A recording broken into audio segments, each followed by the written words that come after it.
বনৰজা বাঘে নখ চাফা আৰু চোকা কৰাৰ কথা কেতিয়াবা শুনিছেনে?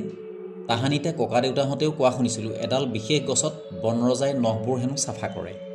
আচৰিত অথবা আচহুৱা যেন লাগিলেও এই কথাই সঁচা। ৰাষ্ট্ৰীয় উদ্যান কাজিৰঙা দৰ্শন কৰিবলৈ গৈ এনে বিশেষ গছ দেখাৰ অভিজ্ঞতা হ'ল আমাৰ। বনৰজাৰ প্ৰায় আচৰ পৰা এই গছজোপাৰ নাম হ'ল উৰিয়াম গছ। ইংৰাজীত এই গছৰ নাম বিশ্বফছ উড। ইয়াৰ বৈজ্ঞানিক নাম হৈছে বিশ্বফিয়া জাভানিকা। কাজিৰঙা ৰাষ্ট্ৰীয় উদ্যানৰ ভিতৰভাগত প্ৰায়ে এই গছজোপাত বাঘৰ আচুৰ পৰিলক্ষিত হয়। নখেৰে গছত আচুৰি বাঘে তাৰ হাতোৰা কিমান শক্তিশালী সেই পৰীক্ষা কৰে। বহুতে ক'ব খোজে বনৰজাই হেনো উৰিয়াম গছত আচুৰি নখবোৰ চাফা আৰু চোকা কৰে। ৰাষ্ট্ৰীয় উদ্যানখনৰ ডোঙা বন সুৰক্ষা শিবিৰৰ পথটোত বাঘে নখ আচৰা উৰিয়াম গছ দেখুৱালে আমাক লৈ যোৱা ভাতৃপ্ৰতিম বিষ্ণু ৰাজপুতে।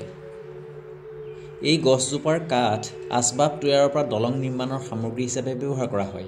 ফলবোৰ সুৰা তৈয়াৰ কৰাত, শিপাবোৰ ঔষধিভাৱে আৰু পাতবোৰ দক্ষিণ লাওছত চিলি চচত ডুবাই খোৱা হয়।